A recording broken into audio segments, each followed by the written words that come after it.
Shalom, Bapak Ibu kasih salam Tuhan, apa kabar? Pasti semua dalam keadaan sehat, walafiat ya, puji Tuhan. Kita bisa berjumpa lagi dalam program Bible Study Online CK7. Hari ini kita akan melanjutkan pembelajaran kita dalam Ayub pasal yang ke-25 mengenai nilai dan status manusia di hadapan Tuhan. Ada pendapat Bildad bahwa tidak seorang pun benar di hadapan Allah. Bildad adalah seorang sahabat Ayub yang menyampaikan atau mengutarakan pendapatnya terhadap pergumulan Ayub atau statement-statement Ayub mengenai Tuhan. Nah, sebelum kita membaca dan merenungkan atau belajar bersama-sama Ayub pasal 25 ini, mari kita masuk dalam hadirat Tuhan. Kita mau puji, kita mau sembah Tuhan. Dia Bapa yang setia. Haleluya.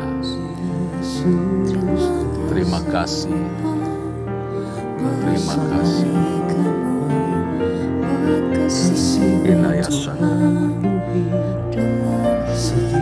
Kona nakaya nayasan. Terima kasih. Terima kasih. Kami bersyukur.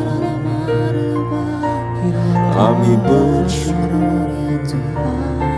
Terima kasih. Haleluya.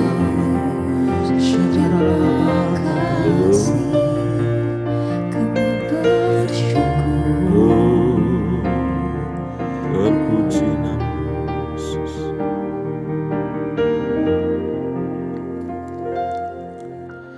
Ku ada sampai hari ini, itu semua karena anugerah-Mu. Ku hidup sampai hari ini, semua karena kebaikan-Mu. Ku bersyukur, ku bersyukur, Kau selalu baik dalam hidupku. Ku bersyukur, ku bersyukur, selamanya ku menyembah-Mu. Ku bersyukur, ku bersyukur, Kau selalu baik dalam hidupku. Ku bersyukur, ku bersyukur, selamanya ku menyembah-Mu.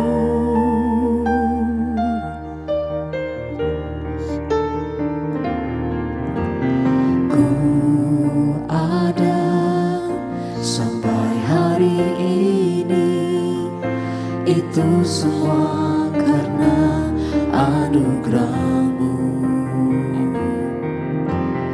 Ku hidup sampai hari ini, semua karena kebaikan-Mu.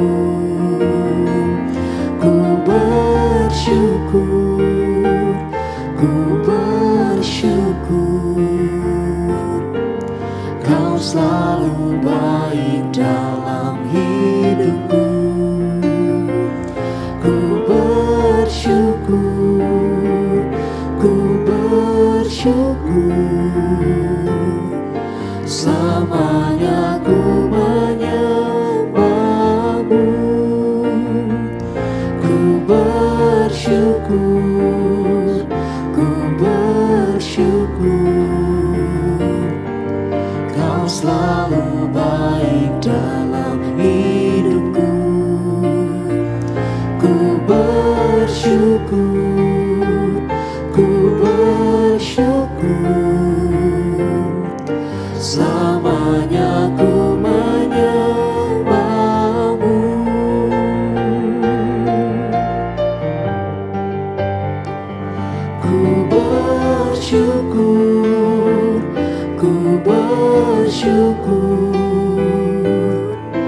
Kau selalu baik dalam hidupku.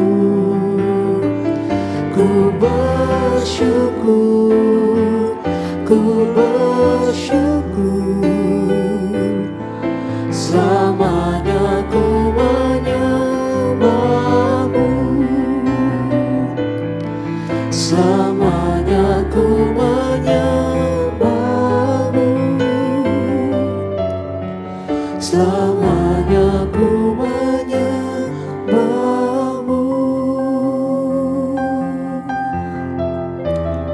selamanya kami menyembahmu.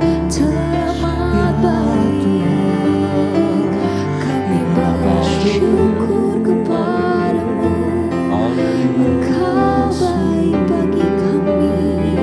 Syaralabai, syatarabai, se.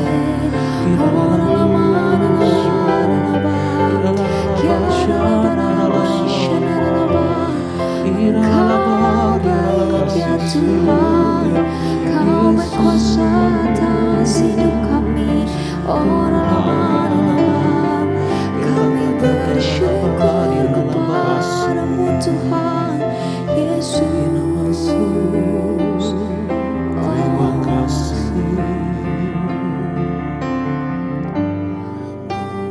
Mulialah namamu Tuhan,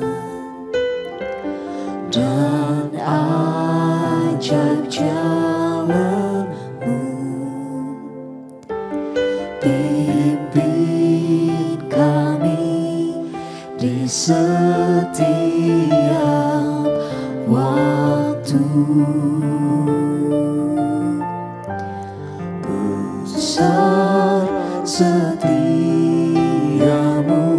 Tuhan, agunglah karya-Mu. Yesus, kami bersyukur padamu.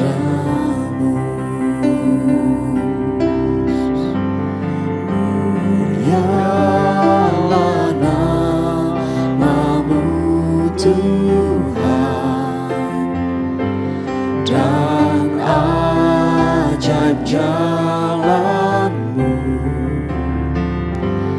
Pimpin kami di setiap waktu. Besar setiamu Tuhan, agunglah karya-Mu. Yesus, kami bersyukur padamu.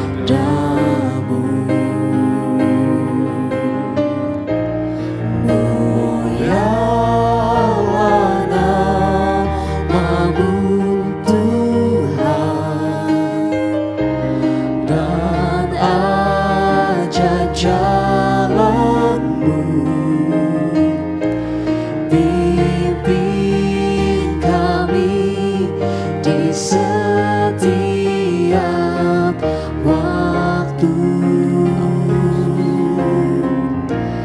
Besar setiamu Tuhan, agunglah karya-Mu. Yesus, kami bersyukur padamu.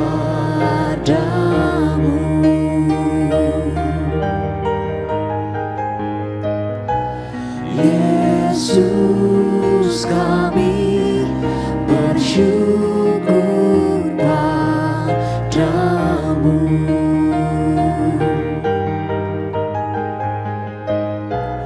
Yesus, kami bersyukur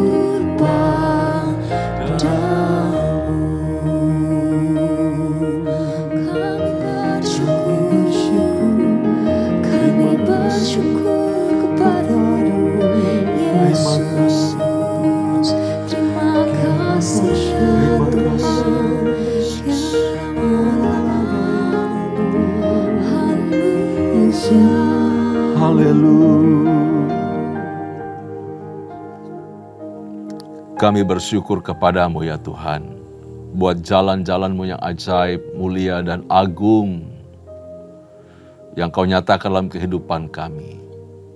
Kami merasa hidup kami tiada apa-apanya di hadapan Tuhan. Kami bukan siapa-siapa di hadapan hadirat-Mu. Karena betapa mulia hebatnya Tuhan kami. Betapa kudus agungnya Engkau ya Tuhan. Bahkan Engkau menganggap kami berharga, mengangkat hidup kami, menempatkan kami di hadapan-Mu, untuk kami bisa layak memuji dan menyembah Tuhan. Kami mengucap syukur, betapa Engkau baik. Kasih setia-Mu saja yang memungkinkan kami ada, dapat berdiri, dapat memuji, dapat menyembah Engkau. Bahkan dapat bekerja, melayani Engkau. Kami mengucap syukur. Kami dijadikan sahabat. Kami dijadikan sebagai teman sekerja di ladang-Mu. Kami berterima kasih. Sungguh Engkau Allah yang hebat, Allah yang luar biasa. Terima kasih ya Tuhan. Berkati pembelajaran kami pada hari ini. Untuk Ayub pasal yang ke-25, hikmat Allah menolong kami. Urapan Tuhan turun atas kami, untuk kami dapat mengerti maksud-maksud-Mu, kehendak-Mu lewat kebenaran ini. Berkati kami semua, berkati umat-Mu yang ada di rumah-rumah. Demi nama Yesus Allah hidup, kami bersyukur, kami berdoa. Haleluya. Amin. Puji Tuhan. Bapak Ibu kekasih dalam Tuhan, kita akan melanjutkan pembelajaran kita dalam Ayub pasal yang ke-25 ini, ayat pertama sampai ayat yang ke-6. Bapak Ibu kasih dalam Tuhan, pasal 25 ini berisikan jawaban dari Bildad terhadap keputusasaan Ayub yang mencari pembelaan Allah dengan menjabarkan siapakah manusia di hadapan Allah sesungguhnya.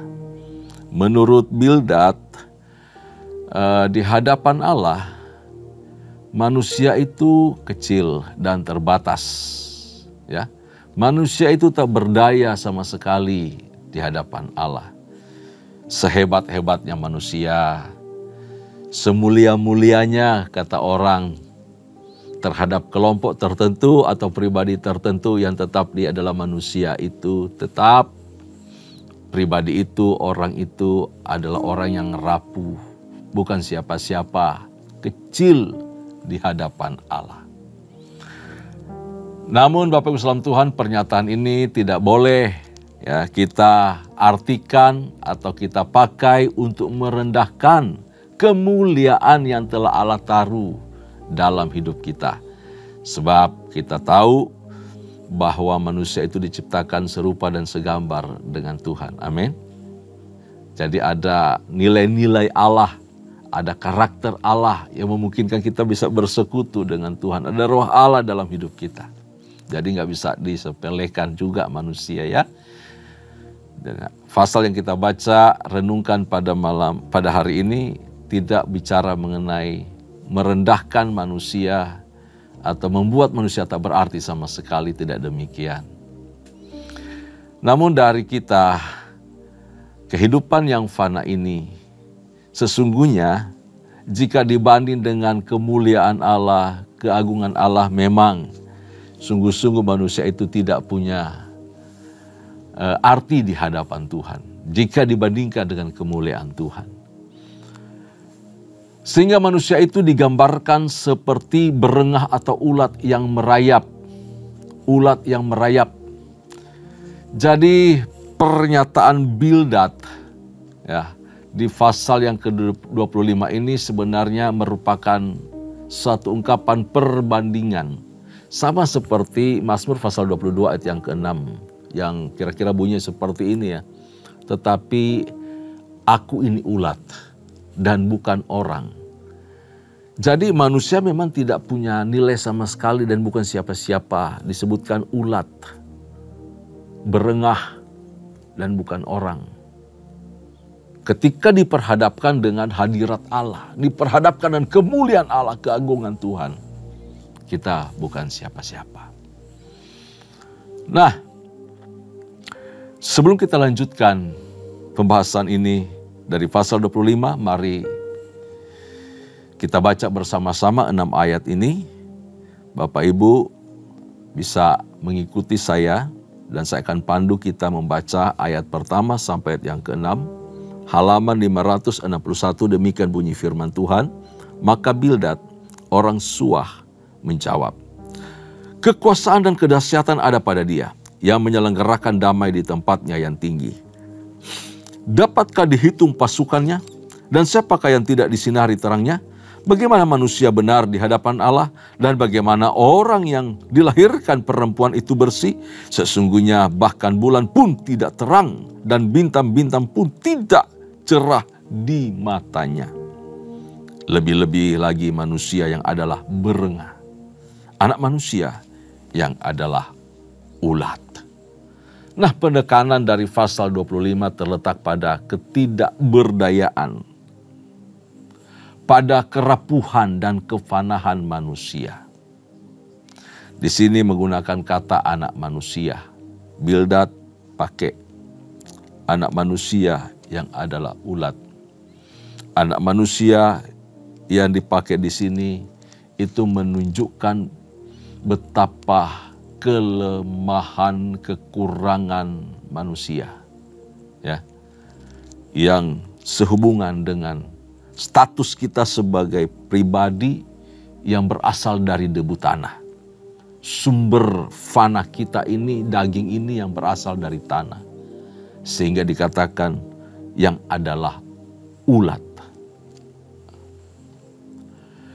Kenyataan dari kondisi tersebut, Bapak Ibu saudara Tuhan, makin jelas ketika menempatkan manusia yang fana ini di hadapan keagungan Allah dan kesucian Allah, yang memang tiada tarahnya, tiada bandingannya. Semulia-mulianya manusia bukan siapa-siapa. Sekali lagi, semulia-mulianya manusia bukan siapa-siapa di hadapan Tuhan.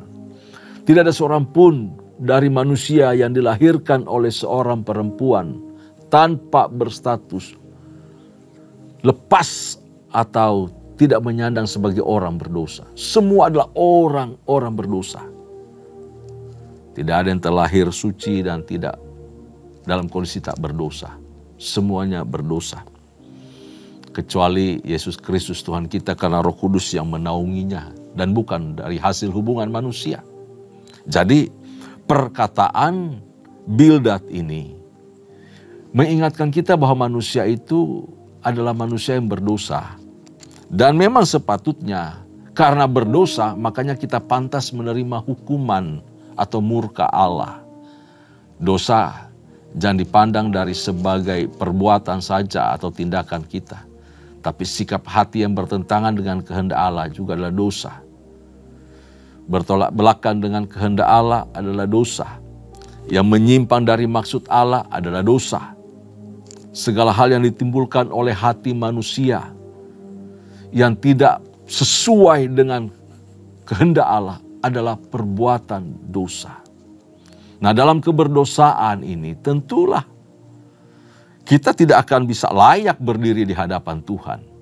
Karena itu setiap hari kita datang kepada Tuhan, menghampiri Tuhan, memulai dengan satu kalimat, ku datang Tuhan, datang padamu.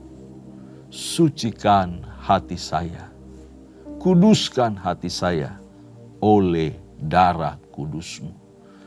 Ampuni saya, bebaskan saya, lepaskan saya dari segala perbuatan dosa. Kalau Anda ingat apa dosa yang Anda perbuat dan Anda sadari, ungkapkan di hadapan Allah. Kalau Anda tidak tahu, mungkin ada dosa yang tidak Anda ketahui, tidak Anda mengerti, tidak Anda sadari, ya ungkapkan saja. Anda sebagai orang yang berdosa di hadapan Tuhan. Bapak-Ibu salam Tuhan, karena Dia Allah yang Maha Kuasa, Maha Mulia, Maha Agung. Jadi sangat menjadi suatu anugerah bila kita bisa berdiri di hadapan Tuhan. Kita bisa menyapa Dia Bapa, kita bisa mengucap syukur, memanggil Dia Tuhan, Kristus Allahku. Nah, dalam hal seperti inilah kita menyadari bahwa Allah memperhatikan kita. Allah memandang kita tanpa batas. Dan dia menghargai setiap pribadi yang datang kepada dia. Ketika kita mengakui siapa diri kita di hadapan Tuhan. Bapak Ibu saudara Tuhan, bersyukurlah atas kasih karunia yang besar melimpah dalam hidup kita. Untuk kata kasih setia Tuhan ini saya sangat kagum ya dengan kata ini. Kasih setia Tuhan. Bicara mengenai tindakan keadilan Allah dinyatakan kepada kita. Dia yang maha mulia itu membungkuk. Lalu kemudian mengangkat kita, ini gambaran dari kasih karunia atau kasih setia. Mengangkat kita yang ada di bawah untuk berdiri di hadapan Dia. Berdiri sejajar dengan Dia. Cara Allah membungkuk itu Dia datang kepada kita.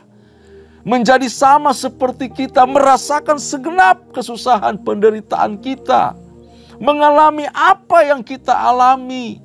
Sehingga ketika kita berdoa, ketika kita berseru kepada Dia dengan segala keluhan-keluhan hati.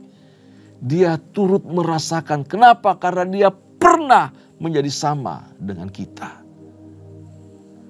Tangisan Anda, Dia mengerti. Ucapan Anda dalam bahasa apapun, Dia mengerti. Wow, itu kata kasih setia Tuhan. Dalam bahasa Ibrani pakai kata keset. Ada empati. Perasaan Allah mau sama dengan kita. Perasaan Allah yang mau mengalami seperti apa yang kita alami. Dia mengerti, Dia peduli apa yang sedang kita hadapi. Hebat Tuhan. Dia mau merendahkan diri menjadi sama dengan kita. Karena itu kita bisa mengucap syukur, datang kepada Dia, terhubung langsung dengan Tuhan. Aduh, hebat. Kasih karunia Tuhan itu hebat. Jadi memang tanpa kasih setia Allah itu, kita betul-betul dikatakan di sini adalah berengah, adalah ulat. Kalau tidak ada kasih setia Tuhan, kita tidak bisa berdiri di hadapan Dia. Tidak bisa belajar firman seperti hari ini. Tidak bisa memuji, menyembah Tuhan. Tidak bisa mengucap syukur, gak bisa buat apa-apa. Hari-hari yang kita lalui penuh dengan kegelapan, kesuraman, dan tidak ada masa depan, tidak ada hari esok. Karya penebusan Kristus menyelamatkan manusia dari hukuman dosa. Allah bahkan mengangkat kita lebih tinggi dari makhluk-makhluk surgawi. Ya, makhluk-makhluk surgawi menjadi pelayan-pelayan kita, pelayan-pelayan umat-umat Allah. Dia berkemah di sekitar kediaman orang percaya. Malaikatnya diutus melindungi kita, menyertai kita setiap hari, setiap waktu. Wow! Pelayanan para malaikat disediakan oleh Allah untuk kita. Betapa mulia, betapa berharganya kita. Banggalah kita sebagai manusia. Pribadi-pribadi yang ditebus dan diselamatkan oleh Allah. Allah tidak menyelamatkan makhluk surgawi yang telah jatuh di dalam dosa. Tetapi Ia peduli dengan saya dan saudara. Dia selamatkan kita. Dia angkat kita. Karena itu marilah kita belajar mengucap syukur. Belajar hidup benar di hadapan Tuhan. Dan jika ada peristiwa-peristiwa buruk yang menimpa kita. Peristiwa-peristiwa kemalangan, kesusahan, penderitaan, masalah hidup yang mendera kita. Jangan cepat-cepat salahkan Tuhan. Jangan ngambek, malas mau berdoa, malas cari Tuhan, nyala-nyalain Tuhan. Bertanya sama Tuhan, kenapa sih Tuhan? Aku sudah setia, aku rajin beribadah. Kok mengalami masalah begini, masalah begitu? Bapak Ibu saudara Tuhan, jangan jadi umat Kristen yang manja, umat Kristen yang cengeng, yang cemen. Jangan. Belajarlah cari perkenanan Tuhan. Belajarlah mencari tahu apa yang Tuhan mau lewat pergumulan hidup yang kita alami. Belajar untuk setia seperti Ayub, setia, tabah bertahan sampai akhir. Dan Tuhan memulihkan dia. Ingat kasih setia Tuhan. Buat list. Ini pergumulanku. Di satu kertas lembar yang kosong, isi semua 1, 2, 3, 4, seberapa banyak. Tulislah masalah-masalah hidupmu, pergumulanmu, penderitaanmu, kesesakan hidupmu. Tapi sebelah kanan, di kertas yang kosong satunya, isi kebaikan Tuhan. Kalau di sini aku mengalami kesulitan ekonomi, nggak ada uang, tidak ada doi, tidak ada kesehatan, penyakit datang muncul. Di list sebelah sana, Tuhan membuka peluang untuk bekerja. Tuhan beri kesehatan, saya masih bisa berjumpa istri anak. Saya masih bisa bangun pagi, menghirup udara segar dan sehat. Tuhan masih beri kemampuan untuk membeli obat atau memeriksakan diri ke dokter. Semua hal, lihat kebaikan-kebaikan Tuhan. Engkau pasti akan tidak bisa menghitung banyaknya, besarnya kemurahan Allah. Kebaikan Tuhan dari bangun pagi sampai tidur malam dan bangun pagi lagi besok. Semua pergumulan ini tiada artinya. Kecil dibanding dengan kemurahan, kasih setia Tuhan yang begitu luar biasa dalam kehidupan kita. Saudaraku, kita patut mengakui bahwa dosa itu memang kejam. Dosa itu sadis. Dosa itu membuang kita dari hadirat Tuhan. Dosa itu melenyapkan kita dari kemuliaan Allah. Dosa itu merusak gambar Allah dalam diri kita dan menempatkan kita pada posisi yang sangat rendah. Bahkan dari makhluk yang paling rendah sekalipun. Karena manusia diberikan moral, diberikan etika dalam dirinya. Jadi ketika dia bertindak bermoral, tidak seperti yang sesungguhnya manusia, maka dia lebih jahat daripada makhluk yang paling rendah. Sebut saja binatang, manusia lebih jahat. Perhatikan orang-orang berdosa, kelakuannya, perilakunya. Anda lihat binatang, binatang tidak ada jantan kawin dengan jantan, tidak ada. Betina kawin dengan betina, nggak ada. Nggak ada sama sekali. Itu binatang, Bapak Islam Tuhan. Tapi manusia yang berdosa, moralnya hancur, lebih rendah daripada binatang. Itu posisi manusia jika jauh dari hadirat Allah. Tapi saya mengucap syukur kita semua merasakan kebaikan dan merespon anugerah Tuhan dan hidup di hadapan Tuhan. Saudaraku kita yang telah diselamatkan, memperoleh kehidupan yang kekal, melalui iman kepada kurban Yesus Kristus, kita patut mengucap syukur. Karena itu, mari kita bersungguh-sungguh hidup dalam kebenaran. Ya, bersungguh-sungguh hidup dalam kebenaran. Mau bergerak di dalam kasih setia Tuhan. Kuat bergumul. Setia sama Tuhan. Tetap percaya kepada Tuhan.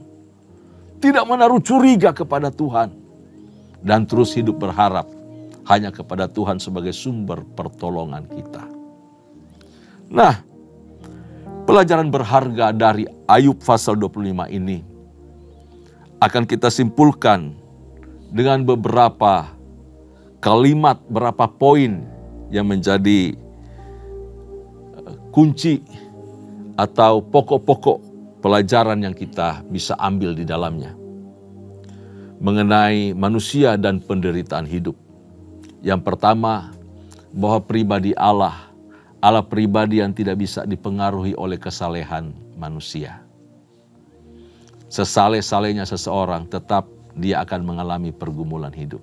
Tidak bisa tidak. Allah tetap izinkan supaya makin dibersihkan, makin berkenan sama Tuhan. Jangan merasa hidup sudah saleh, sudah benar, lalu seolah-olah tidak nginjak bumi. Ya, tetap tahu dan sadar diri bahwa pergumulan apapun bisa datang.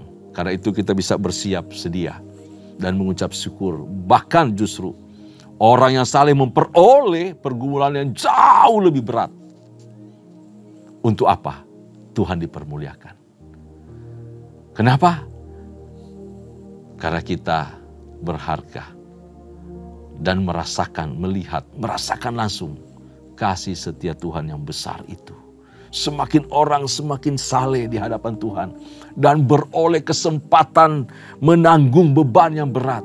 Semakin kita melihat kasih setia Tuhan yang besar itu nyata dalam hidup kita. Yang kedua, bahwa kesetiaan Ayub dan kesetiaan kita juga kepada Allah yang tidak bergantung dengan situasi hidup yang dialami. Ini ciri orang yang saleh.